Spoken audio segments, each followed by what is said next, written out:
Hidden beneath the dust of time and the ruins of ancient Roman cities lie chilling whispers from the past. These whispers were not kind. They were not prayers. They were curses. Etched onto thin sheets of lead and buried in graves, wells, or temples, the Roman curse tablets offer a haunting glimpse into the raw emotions of a civilization known for its grandeur. But beneath the marble statues and triumphal arches, there was rage, betrayal, heartbreak, revenge, and the desire to destroy one's enemies not with swords, but with words written in fury. These weren't simply private outbursts. They were acts of spiritual warfare. Their goal? To summon divine justice or wrath against someone who had wronged them. In the Roman world, honor was everything. Theft, infidelity, and broken promises didn't just sting, they shattered reputations. And when Roman citizens felt powerless in public courts, they turned to the supernatural for justice. They would visit a scribe, dictate the name of the person they hated, and command the gods of the underworld to intervene. Their words were then scratched into thin lead tablets. Some curses were so emotionally charged that the writing seemed to tremble across the metal. Others were carefully composed, structured like legal documents, making demands from the gods with surgical precision, and many were brutally direct. Let him be unable to speak.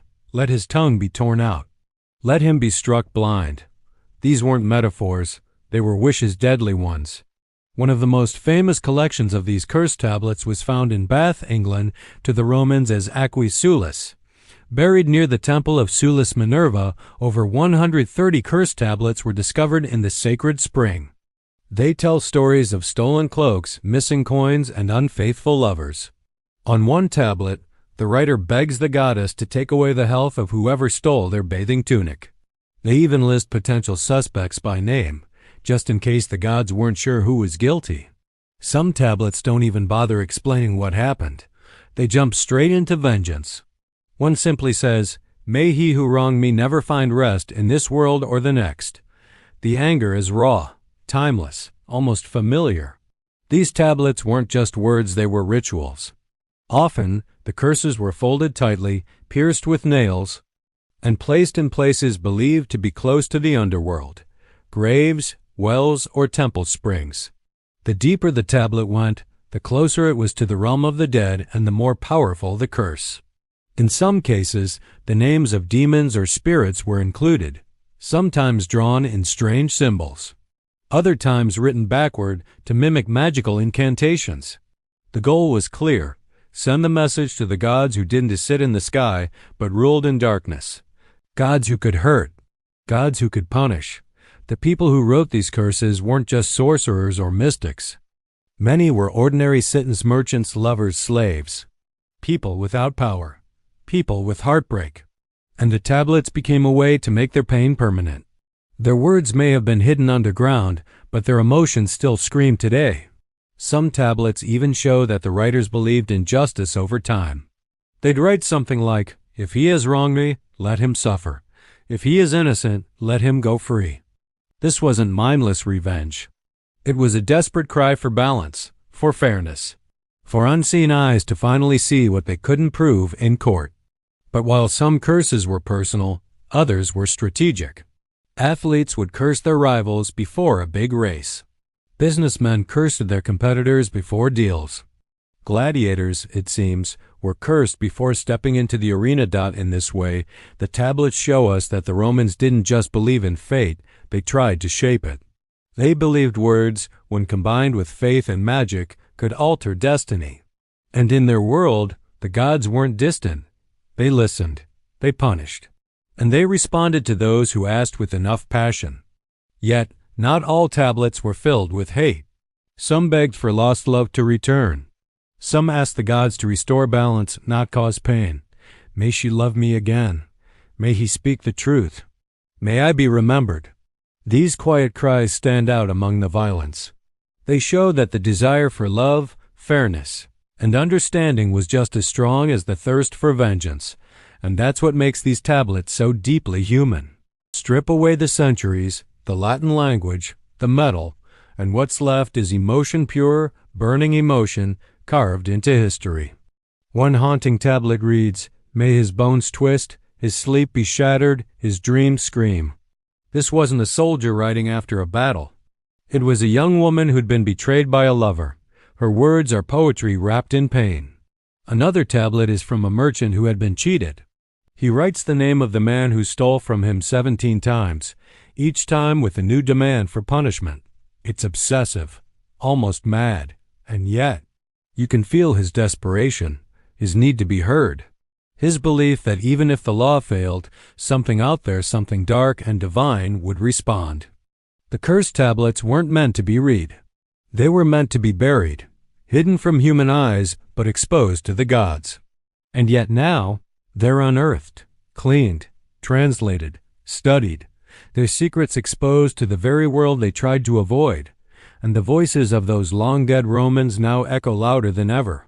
As more curse tablets were unearthed across the Roman Empire, from North Africa to Germany, from Syria to Gaul, one thing became painfully clear. The emotions behind them were universal. Language changed, borders shifted, cultures evolved, but the human desire to speak pain into power remained constant. Each tablet served as both a private ritual and a public testimony, even if buried. The lid tablets, cold, heavy, and meant to endure, preserved not just the words, but the intention behind them. In a world where few had access to justice or control, writing a curse was an act of resistance. It gave a voice to the voiceless. And in doing so, it carved anger, heartbreak, and betrayal directly into history. Many of the tablets begin with a simple invocation: I give this person to the gods below. What follows is a list of grievances and punishments. Some wanted their enemies' bodies to wither. Others asked that their business fail. Some demanded dreams be haunted, relationships destroyed, or health taken. But the tablet always ended with a plea for action. Do this now. Do not delay. Hear my voice and act. These weren't passive expressions. They were commands urgent, fierce, and final.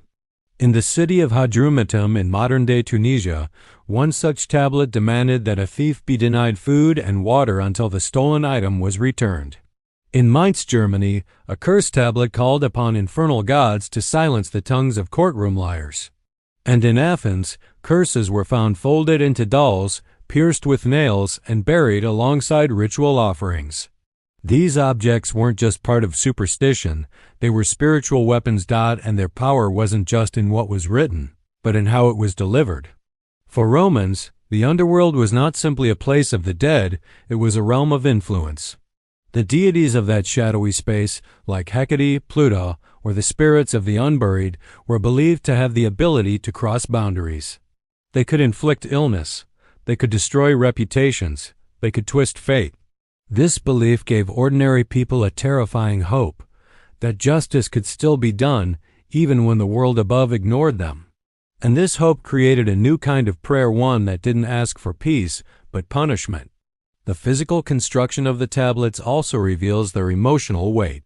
Some were neatly etched, almost calmly composed, with legalistic language and clear names. Others were chaotic, written in uneven lines, some even scratched over each other. One tablet in Bath was written backward, a common magical technique to disorient the reader and summon supernatural forces. Another tablet in Italy included the image of a severed tongue alongside a wish that the victim choke on their lies. This wasn't just writing. It was art, weaponized by emotion and ritual. And then there were the names. Roman curse tablets often listed their targets by full name, sometimes including the names of their mothers, a spiritual method to ensure accurate divine targeting. But what's more heartbreaking is how many tablets mention no names at all. He who wronged me, she who betrayed me, the thief, the liar, the lover who turned away.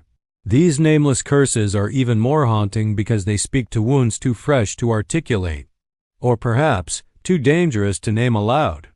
These were the cries of people too hurt or too afraid to speak directly, so they turned their pain into eternal whispers for the gods. There were also professional curse writers, scribes, and magicians paid to compose the most effective curses. They knew how to structure the plea, which gods to invoke, which symbols to inscribe. A well-written curse was believed to be more powerful than a poorly phrased one. Just like a sharp knife is more dangerous than a dull blade, a well-aimed curse could strike faster, harder, and deeper. In some cases, these professionals even performed rituals while bearing the tablet, chanting, lighting candles, offering blood or wine to activate the spell fully. But not all Romans approved of curse tablets.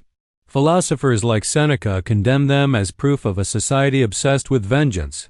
Some religious leaders tried to ban their use altogether. But banning emotion is never easy.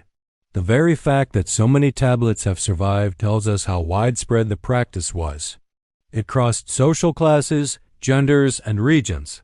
From slaves to aristocrats, from farmers to soldiers, the desire to curse was deeply democratic. What does this all say about the Roman world?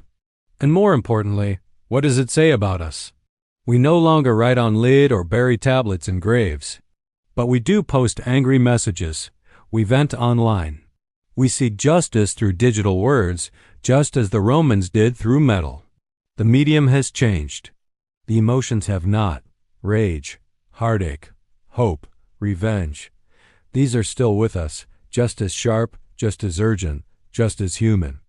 And maybe that's why the Roman curse tablets fascinate us so much today. They're not just artifacts. They're emotional fossils, preserved pain. And they speak across time not as whispers, but as screams. We read them not because we believe they still have power, but because we recognize the feelings behind them.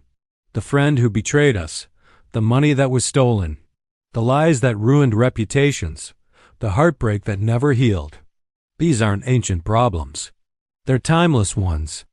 One final tablet, unearthed in what is now southern France, reads simply, "I write this so the gods do not forget me." That line is the most powerful of all. It's not about hate.